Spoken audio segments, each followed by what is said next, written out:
Shalom saudara, kita kembali kepada Abam. Kali ini episode 467 dari seseorang yang identitasnya tidak jelas. Shalom Pak Eras, saya mau bertanya, saya mempunyai seorang anak yang sudah janda dan belum mempunyai anak, ditinggal suaminya karena meninggal yang sedang dinas di Kalimantan. Anak saya nikah baru 6 bulan dan suaminya meninggal. Pernikahan anak saya tanggal 7 September 2019. Suaminya meninggal tanggal 10 Maret 2020. Pas meninggal dokter menyatakan karena serangan jantung dan tidak tertolong lagi. Meninggal di perjalanan menuju rumah sakit karena dinasnya di pedalaman daerah dan lumayan jauh untuk menuju rumah sakit sekitar 4 jam. Sekarang anak saya berkenalan dengan seorang pria usia 33 tahun yang masih single. Pria ini belum lama dibaptis di salah satu gereja. Sebelumnya pria ini ibadah di gereja lain dan sekarang di gereja yang di bawah sinode Pak Eras. Dan saya baru 1 kali bertemu dengan orang tua pria ini. Saya terkejut pas mamanya pria ini cerita kalau mamanya beragama Saksi Yehova. Papanya belum mempunyai agama karena ke gereja tidak. Ke wihara juga tidak. Yang saya takutin masalahnya Pak, anak saya dan calon suaminya ikut terbawa arus di aliran Yehova.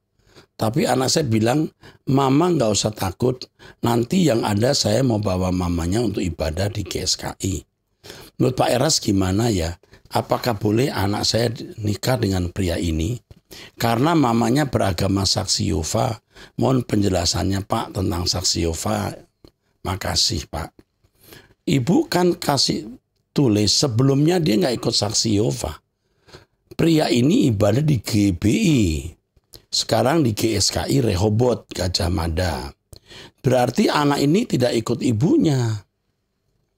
Adapun kalau ibunya Saksi Yehova takut nanti terbawa, banyak pengaruh-pengaruh dari dunia ini, bukan hanya lewat ibunya, lewat cara lain.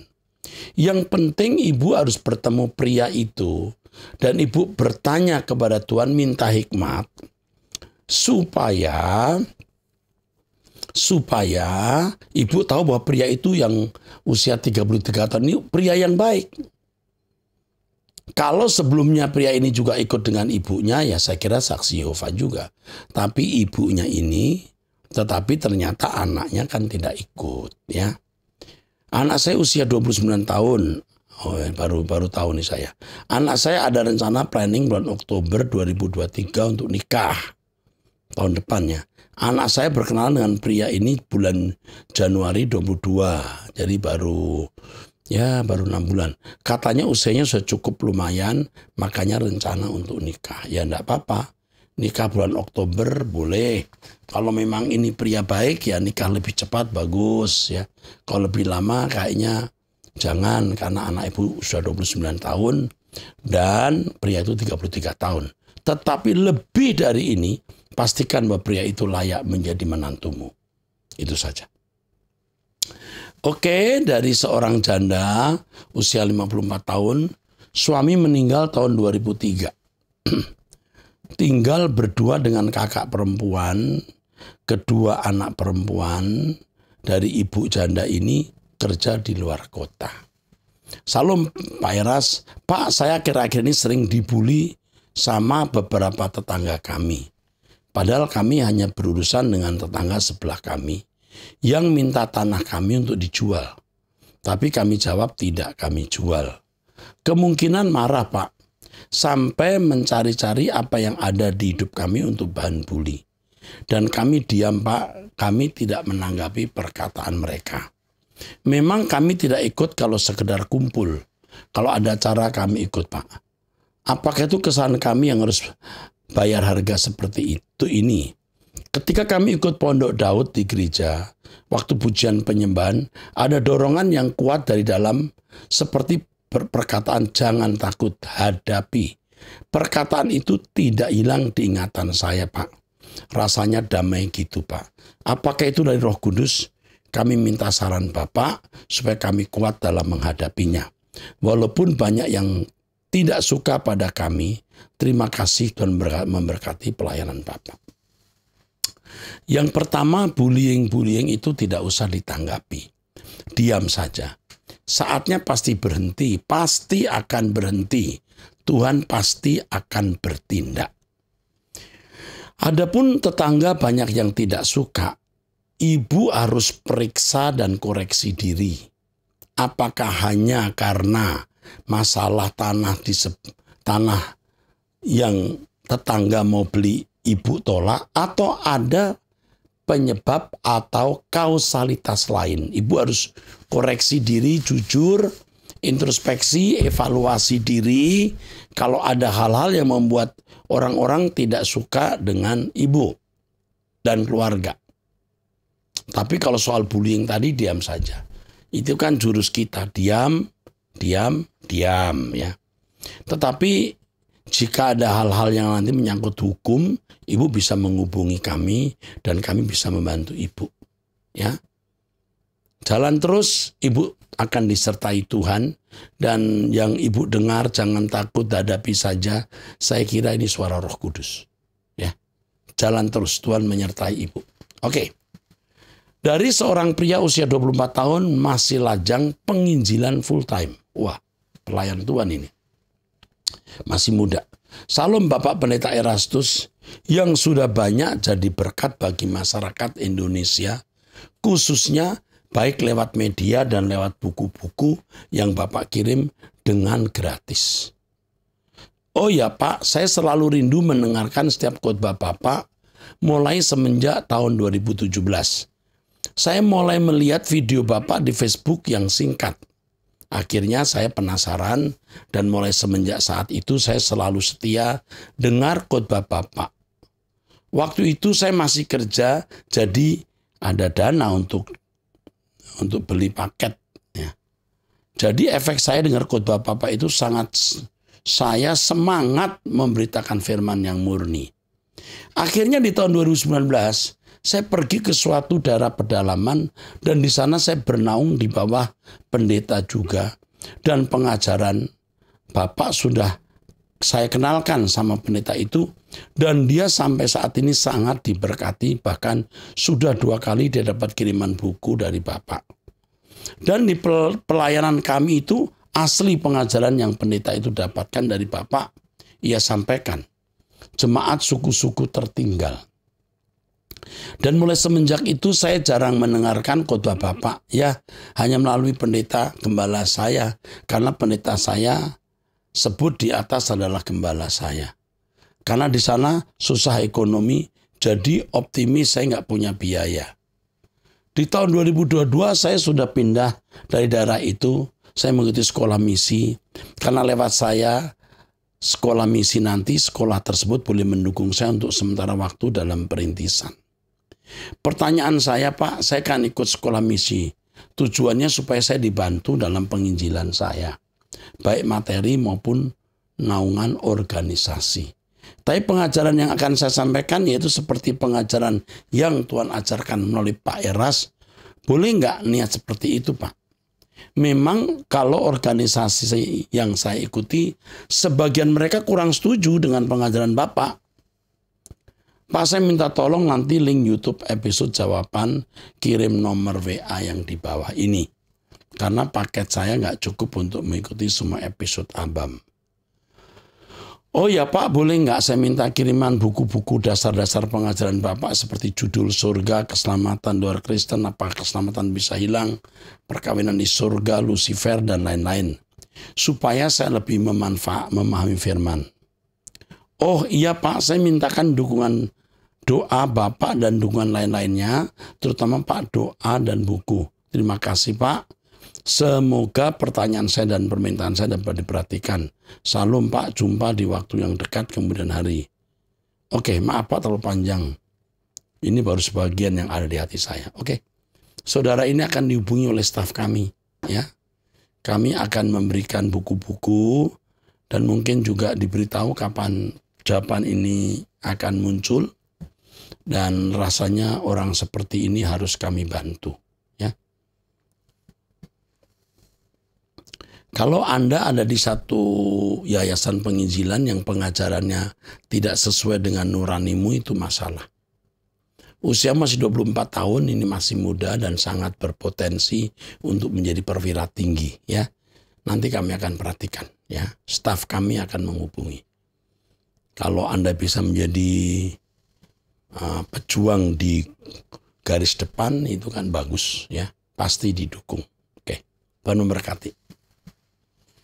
Dari seorang pria usia 38 tahun.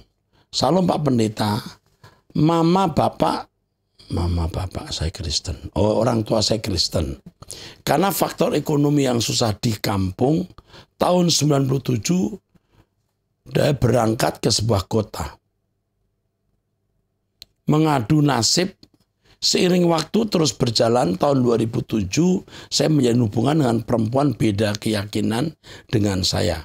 Akhirnya 2008 kami menikah. Saya terpaksa ikut agamanya.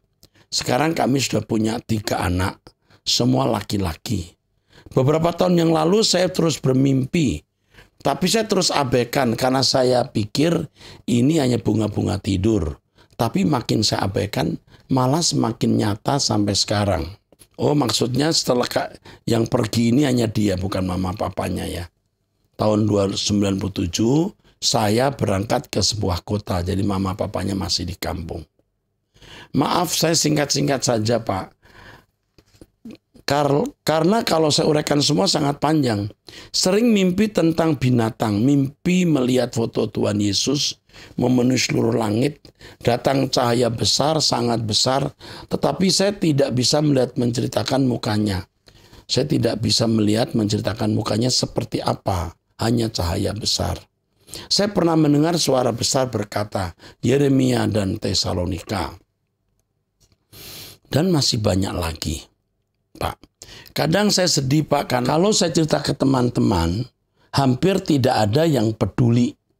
Bahkan ada yang menganggap saya menghujat Roh Kudus. Pak, siang malam saya mengikuti ibadah Bapak. Juga sudah 8 kali ke gereja walaupun istri saya belum tahu. Karena kami tinggal berjauhan, saya tinggal di Papua, istri dan anak-anak tinggal di Sulawesi Selatan. Maafkan ya Pak, sangat panjang.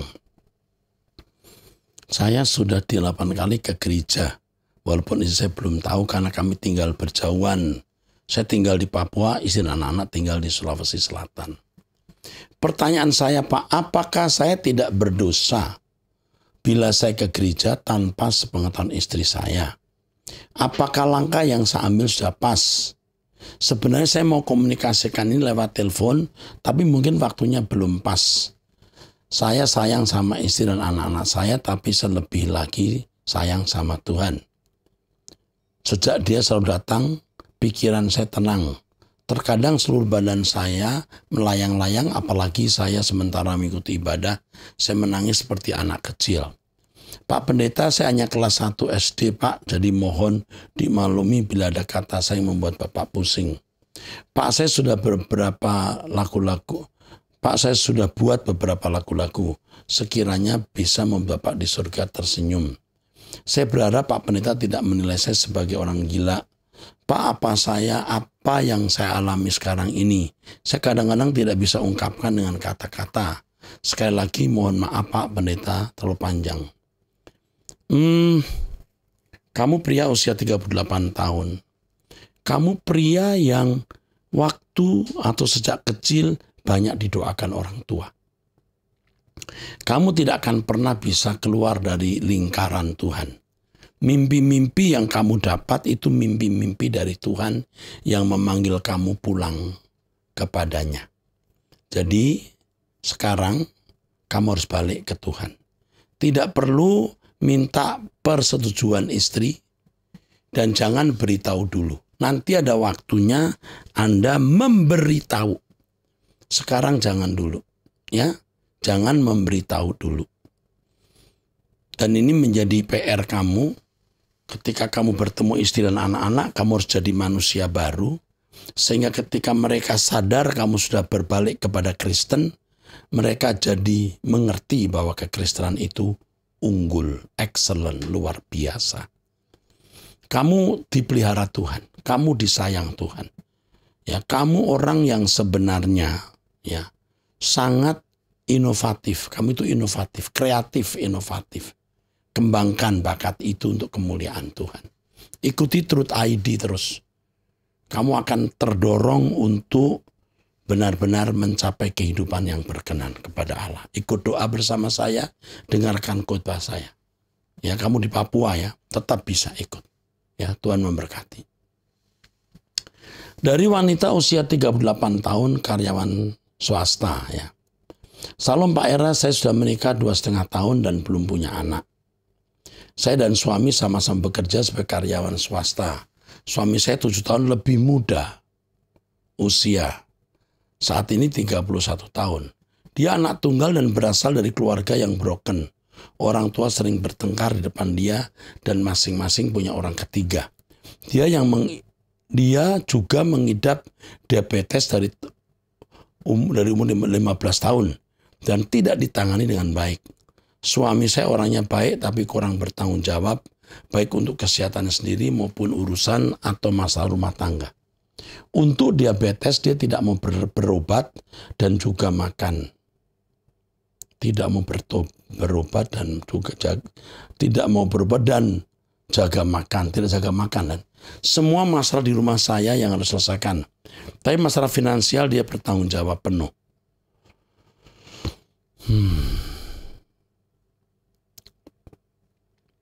Belakangan, kami sering bertengkar karena dia terlalu asik dengan dirinya sendiri, main game sampai subuh, hampir tiap hari mengabaikan kesehatan dan kewajiban yang lain.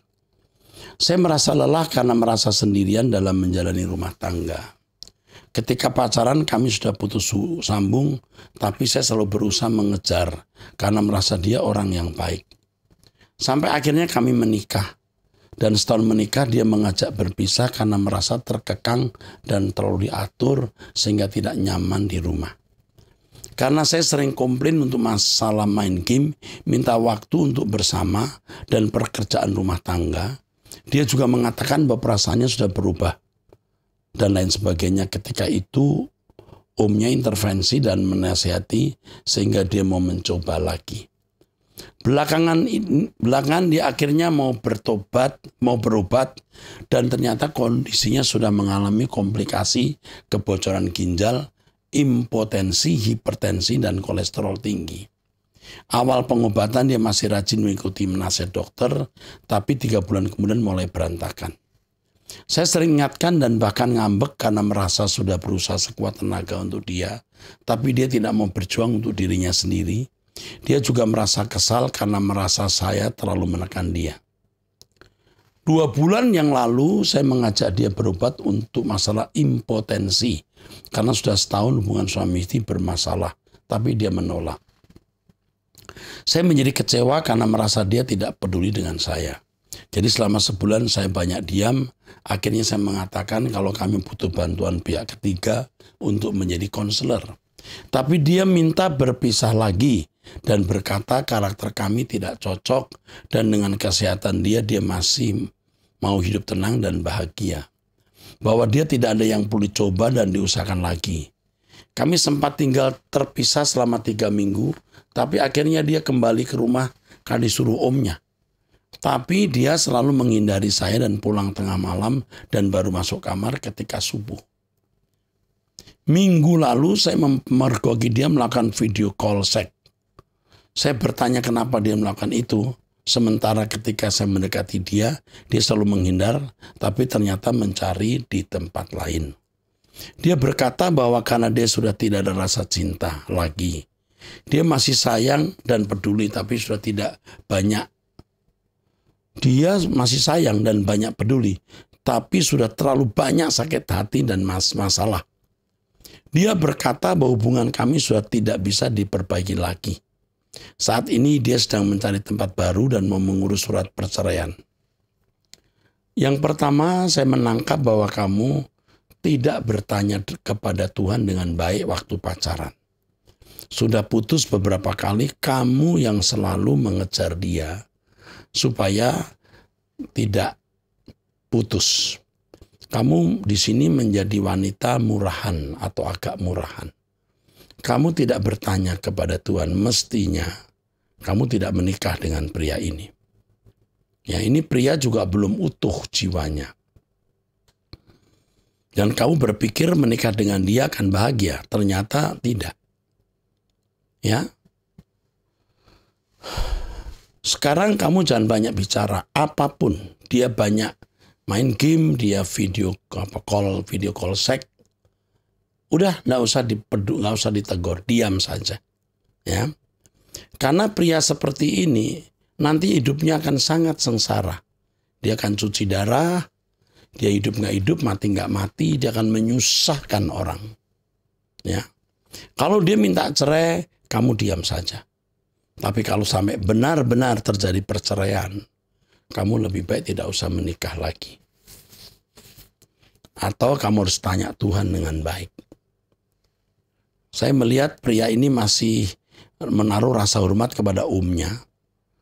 Dia sudah pergi balik lagi, tapi setelah balik, dia juga tidak hidup sebagai suami yang memberi nafkah batin, nafkah biologis. Ini pria tidak dewasa, sangat tidak dewasa. Dari cara dia tidak mempedulikan kesehatan, itu menunjukkan dia sangat ceroboh. Ya, usianya sudah 31 tahun, tapi mentalnya usia 22 tahun atau 23 tahun. Kasihan. Kamu sengsara hidup dengan pria seperti ini.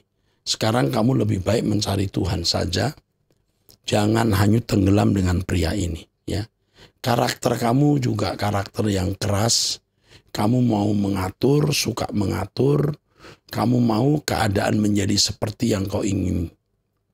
Dan ketika kamu mengejar dia untuk tetap jadian, itu menunjukkan bahwa kamu itu keras. Ya, keras. Kalau punya keinginan harus dituruti, dan ini bahaya. Kamu sadar ya, itu kesalahan kamu. Dan sekarang kamu harus menuai apa yang kamu tabur. Tetapi Tuhan bisa menjadikan keadaan ini, keadaan yang baik, kamu bisa diubahkan Tuhan. Saya bisa mendampingi kamu dari jauh lewat Truth ID, doa bersama, Tuhan memberi hikmat. Ya, kasihan pria ini, suamimu ini, dia bisa nggak panjang umur. Bahkan sebelum dia meninggal dunia pun, dia akan mengalami banyak penderitaan. Dari usia 15 tahun sudah diabetes, tapi tidak menjaga makanan. Coba lihat betapa hebat ya toleransi tubuh kita ini, daya tahannya. Tapi tidak akan selamanya begitu. Ginjalnya sudah bocor. Luar biasa ini orang. Udah bahaya banget. Kalau dia berkata bahwa dia tidak cinta kamu lagi, ya karena hatinya sudah dibagi kepada wanita lain melalui video call seks itu. Pasti. Dan dengan usiamu yang lebih tua 7 tahun ya. Ya udah. Di matanya kamu tidak menarik lagi. Sekarang apa yang kamu harapkan lagi dari dia? Berdoa, minta hikmat Tuhan. Cari kerajaan surga. Amin. Dari pria usia 49 tahun sudah menikah 2 putri usia 12 dan 17 tahun. Karyawan swasta, istri hanya ibu rumah tangga. Salam Pak Gembala, sebelumnya maaf Pak kalau pertanyaan saya panjang. Selama saya lahir saya tinggal di rumah warisan nenek saya, mamanya Papa. Dan saat ini Papa Mama juga sudah pulang ke rumah Papa. Jadi rumah warisan tersebut saya tinggal bersama kakak saya ketiga. Saya bungsu 4 saudara. Dan kakak pertama tinggal di rumah warisan ini juga, tapi sudah terpisah dibagi 2 sejak dia menikah tahun 89. Saya menikah tahun 2003. Dan kakak yang serumah dengan saya tidak menikah karena homoseks. Jadi terutama sejak saya menikah dan tinggal di rumah warisan itu juga, kadang bahkan sering ada hal yang kita sering cekcok kecil, hal-hal sepele. Tapi kita selalu mengalah dan saya menikah ketika saya sudah yatim piatu. Jadi jika ada konflik baik dengan kakak pertama saya yang di sebelah rumah warisan yang sudah dipisah maupun kakak saya yang ketiga yang campur dengan satu rumah dengan saya ini. Saya dan istri selalu disalahkan dan selalu mengalah. baik itu saya salah atau mereka yang salah, dan kakak pertama saya selalu bela kakak ketiga. Jika saya ada sedikit konflik dan bagian rumah warisan nenek yang ditempati kakak pertama saya yang sejak awal dipisah, direnovasi, cukup bagus, dibangun ulang kira-kira 6 tahun lalu. Jadi singkatnya sejak awal pandemi, konflik dengan kakak yang serumah dengan saya ini selalu cari gara-gara dengan hal kecil yang memancing emosi, dan hampir berbarengan pula saya mulai dengarkan acara khotbah Pak Eras yang sangat membantu kuatkan saya di masa sulit ini. Dan sejak awal pandemi dia selalu sering cari masalah, hal-hal yang dicari-cari agar emosi saya terpancing. Jadi beberapa kali kami ribut besar, bahkan sempat berkelahi. Dan sejak itu di Agustus 2020, sehabis saya berkelahi, saya membuat pemisah pintu. Meski satu rumah, tapi saya keluar masuk harus lewat bagian depan, yang bagian dia tinggal di depan kamarnya dan teras.